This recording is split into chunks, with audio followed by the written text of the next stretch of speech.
Hi everybody, good morning. I hope you enjoyed the barbecue yesterday, and for the people that I see here that were at karaoke, I hope you have some voice left for today, because it went hard. Well, welcome. Thank you for coming to my talk about chasing unicorns and rainbows, and today I just wanted to have a bit of a discussion on survivorship bias, what the effects are, what the risks are, and how we can work against it. So let's get started. Normally I don't start with an introduction, but this time I have to for the sake for the presentation flow. So this is me. My name is Louëlla Creemers, but most people just call me Lou because it's easier to pronounce and easier to remember. So if you see me sometimes on websites, you will just see me as Lou. That's it. I'm kind of the odd one out here because I'm a .NET developer. I don't do security, I don't do DevOps, I don't do containers. I just code and that's it. I'm a Microsoft MVP since the 1st of April, which I'm very happy with because this is actually the first presentation where I could officially use the MVP logo on, so that's awesome. And I'm a content creator. Thank you. And I'm a content creator mostly on Twitter. I have 30,000 followers on there. I kind of use it as a diary and also to share my knowledge, which I learn on the job or at university, and make people hopefully a bit happier with that. If you want to follow me, there is a last slide with as well these slides on GitHub and also my socials. So please wait for that. And because this talk is very much about being realistic, I have 3 confessions to make before we start. So, 3 confessions. First one, this is my very first time giving this session, so I might get lost sometimes, I might forget the text sometimes. It happens, we all make small mistakes and it's okay. We just make it up as we go, and I just want to keep you that in mind. Second one, I suck at making PowerPoint slides. Even the designer feature of PowerPoint can't help me. I normally do demos, kind of code demos, or I use only one-word slides. I couldn't do that for this PowerPoint, even if I tried. So you have to live with it. I'm sorry. And third one, I know we all have our guilty pleasures, and mine is 80s music. I love 80s music. When I want to do a project or when I'm working on code, I love to just go into Spotify, take that 80s hits playlist and press play. So I want to remind you first a quick bit about how great these 80s hits actually are. So, I'm so excited. Africa by Toto, of course, we can't forget it. Like a virgin, yes, awesome. Girls just want to have fun, also 10 out of 10 song, right? And Take On Me by AHA, also one that absolutely has to be in the playlist. But I know I love 80s songs, and I think 80s music is amazing, but sometimes I forget that the 80s were 10 years long, 10 years of songs, and in between those songs there are also very, very bad songs. They're not all good, but people tend to overlook it because we just love 18 songs, so I tend to overlook those. And just to remind you as well of the hits, I want to also remind you of the very bad 80s songs. So there are songs that people hate just because they're bad, and there are songs that people hate just because it's a reminder of bad times. So I want to give you one example at first, which everybody kind of hates.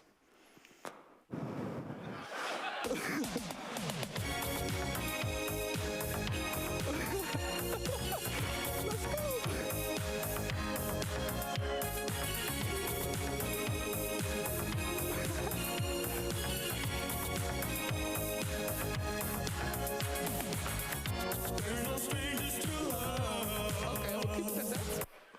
Gotcha, you just got way quote at DevOps days.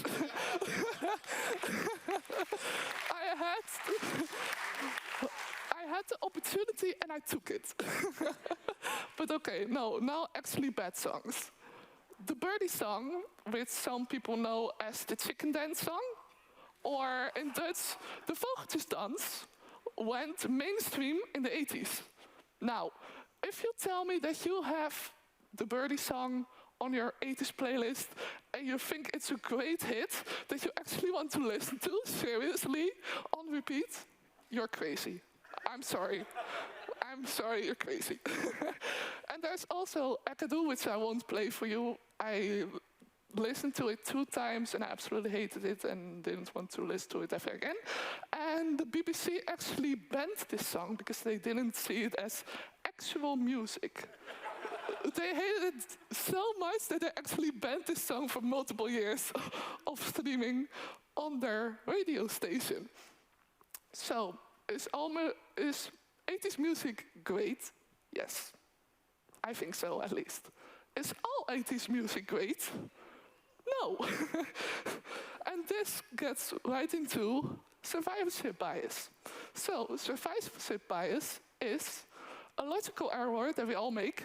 Everybody does it, where we focus on the survivors or the successes, like those 80s hits that we all still listen to today, but we forget the failures because we love the good stuff so much that we forget about the bad things. And by doing this, you create bad conclusions. You can come up with conclusions that are just not right, or tell people about things that are not actually correct because you overlooked the bad stuff.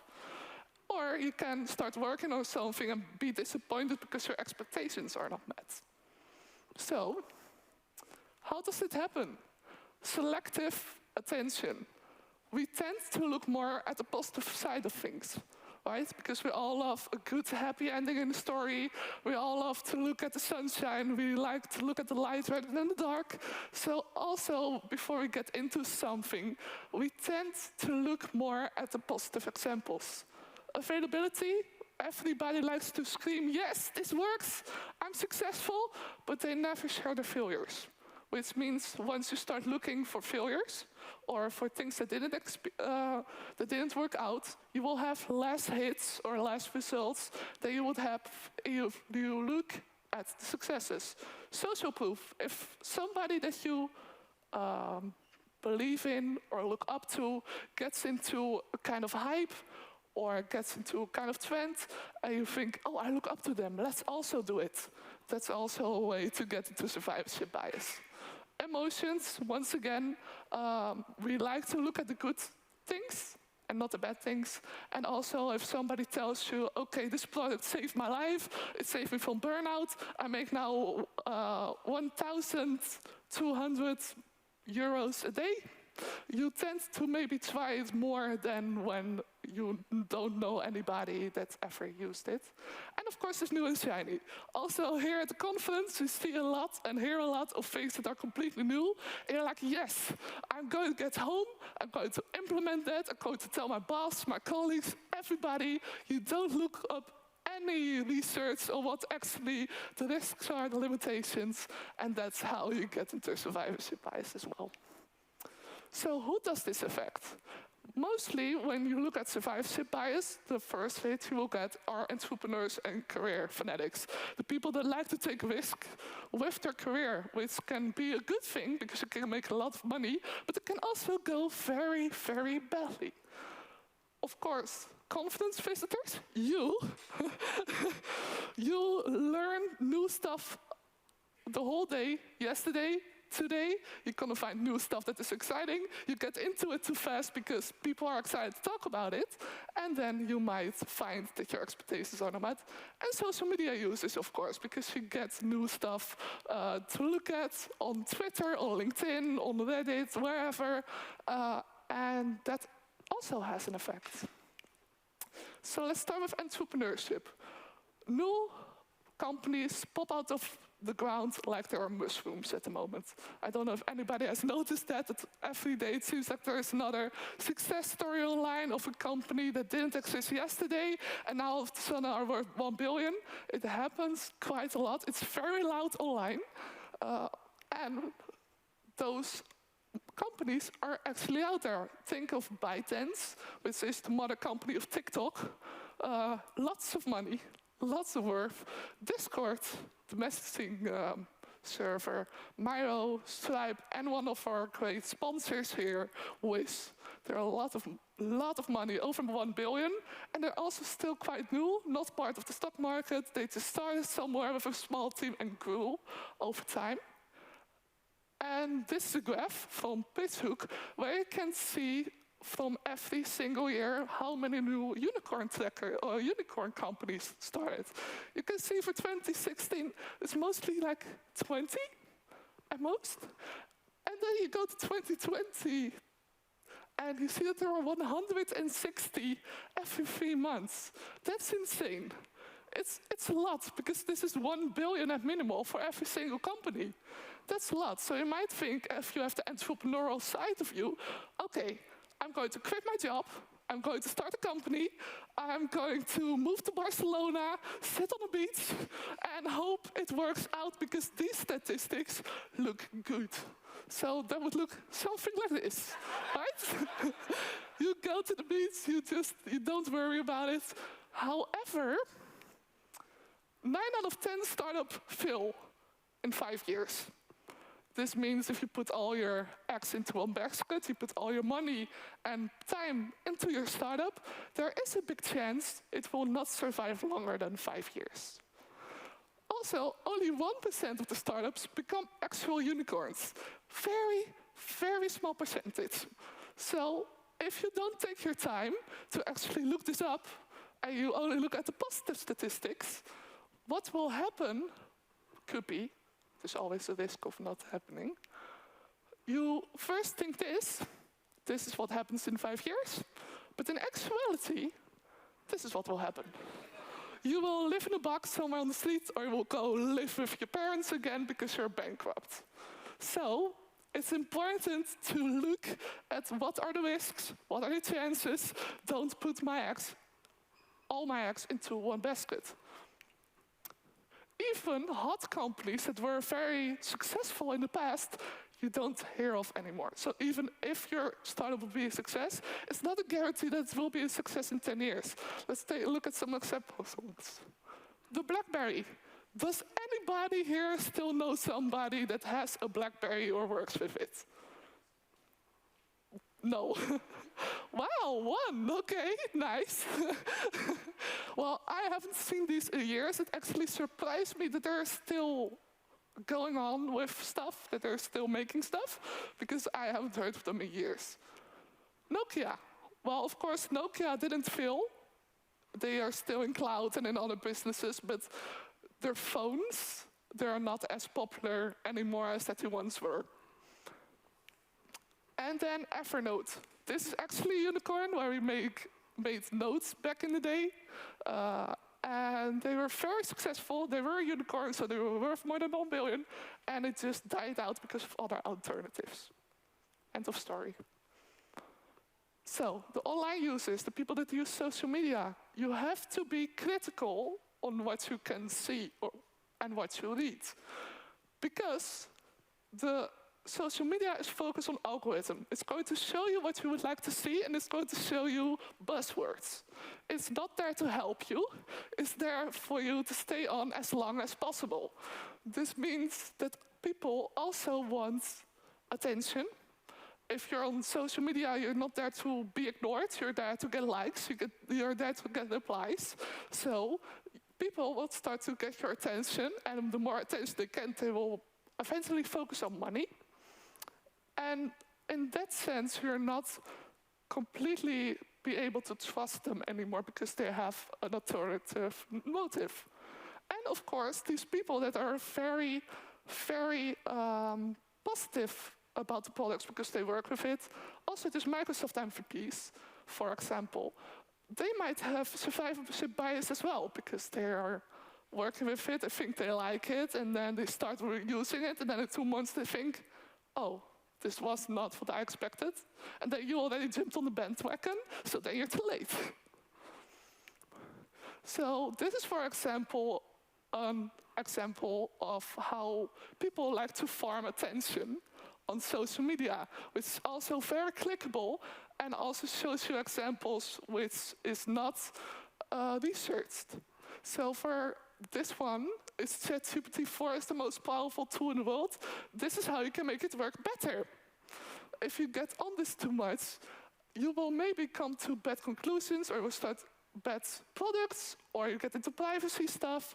So be critical on what you see and what you click on. Now to conference visitors, it's you. So you hear about new exciting tech here over the last 2 days. You have heard a lot of speakers being very excited about the stuff they use, but these speakers can have survivorship bias as well. So you see something very exciting, you think, okay, I'm going to use this tomorrow at work or whenever. You try it, you can't seem to figure it out, or it's lagging, it's crashing, whatever.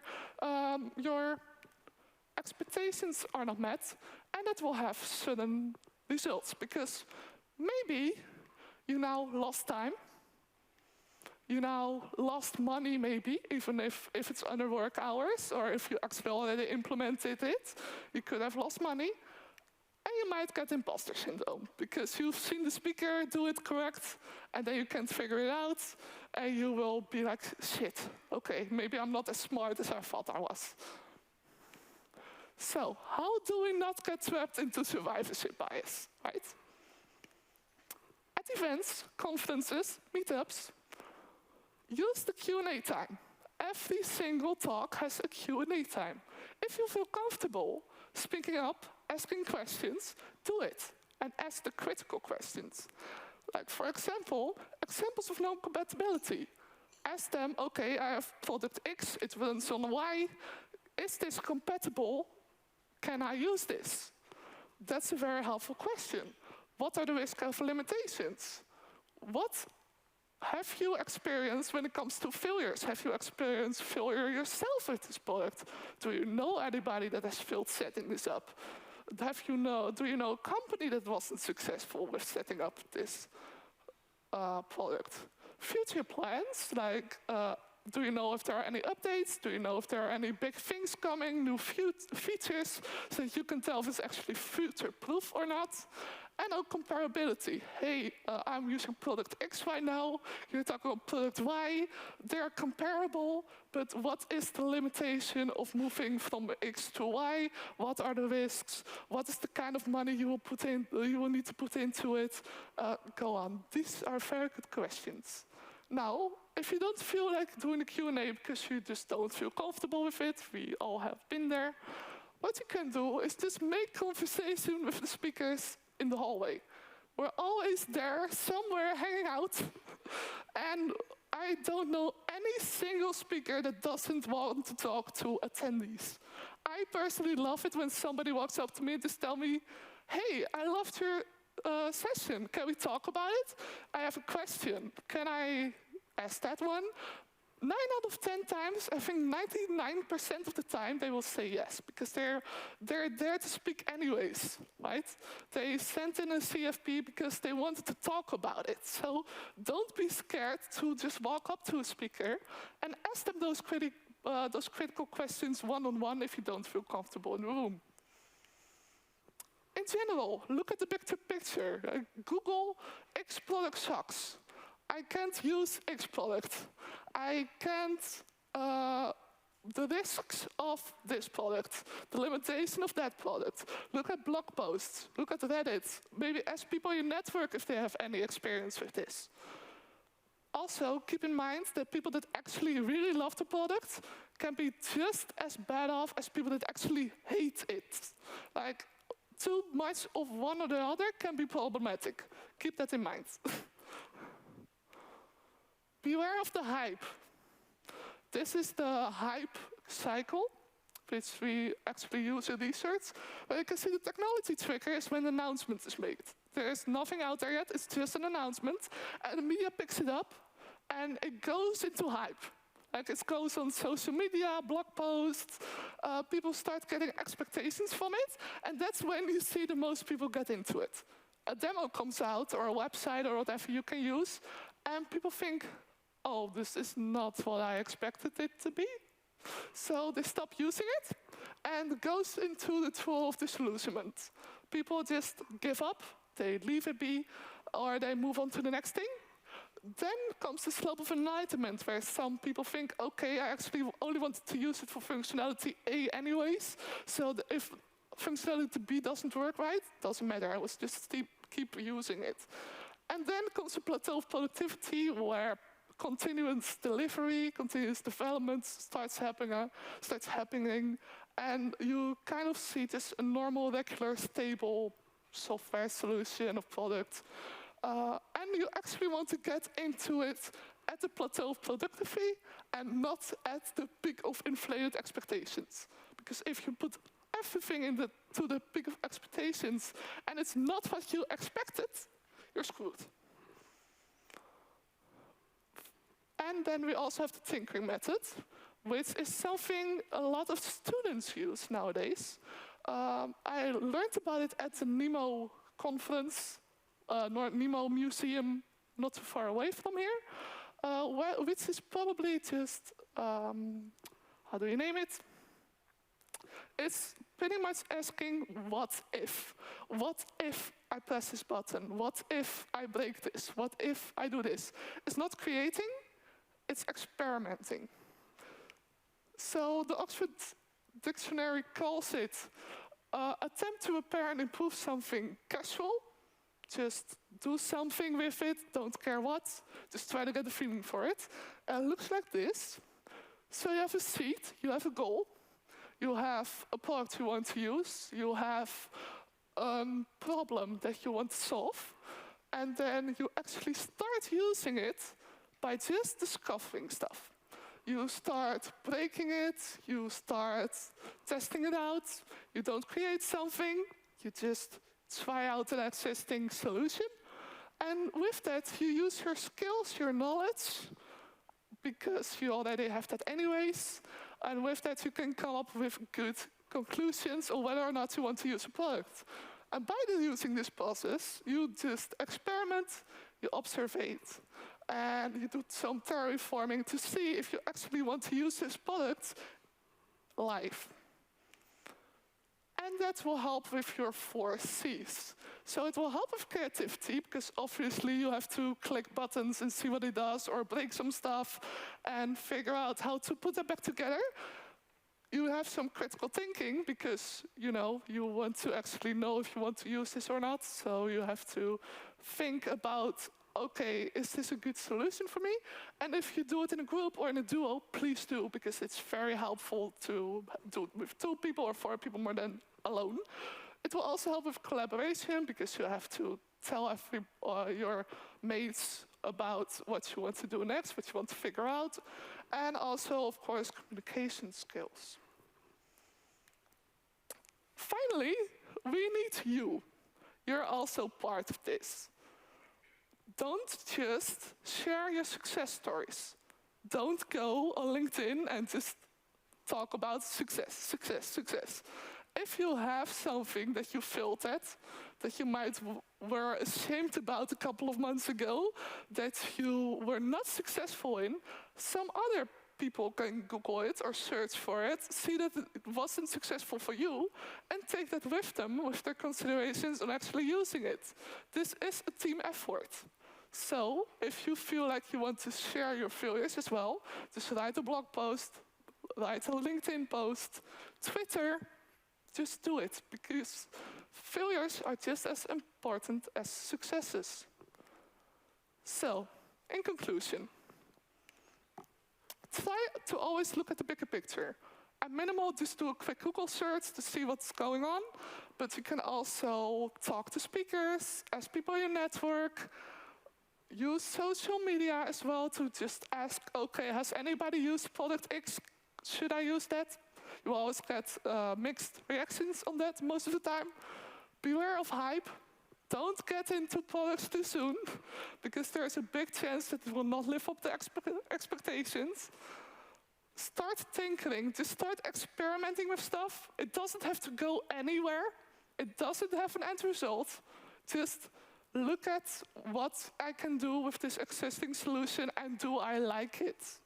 That's the most important thing. And talk with public speakers, please, because we really love it.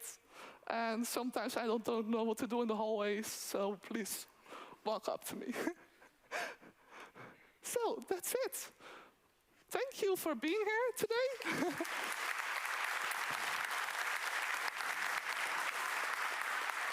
My slides will be later on GitHub. I always like to change my slides very last minute, so I always do that later rather than soon. And my social media, my Twitter, my Instagram, my LinkedIn, you can find on here. So thank you. I don't know if there are any questions, because I think we still have time left. Yes, maybe? We do. Thank you, Lou. So No before you pet a unicorn, careful, it might bite later. Questions here. Do you have an example or favorite company that made good choices to survive instead of being lucky? Oh, instead of being lucky, sorry. Oh, that's a hard one. Well, I think a lot of big companies made a lot of good decisions, otherwise they wouldn't be here. So the FANG companies definitely did some good choices back in their days when they just got started. What do I also think? I think over the last few years, OnePlus was a very good one, where they started to make very cheap mobile phones that were good quality, but also tried to move up and get with the competitors eventually when they had a strong user base. I think that's a very good one as well. Yeah. Yeah. Thank you. Next question. What kind of failures have you shared with your followers? Oh, a lot.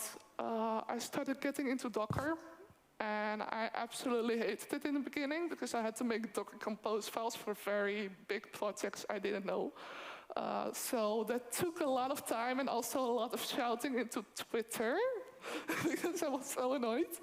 And yeah, also if I fail a test at university, because I'm still learning as well, I also tend to share that with my followers as well, because I think it's very important to have that personal connection and then be realistic as well, to have kind of that personal touch. Perfect. Thank you, Lou. Let's give it up for Lou one more time.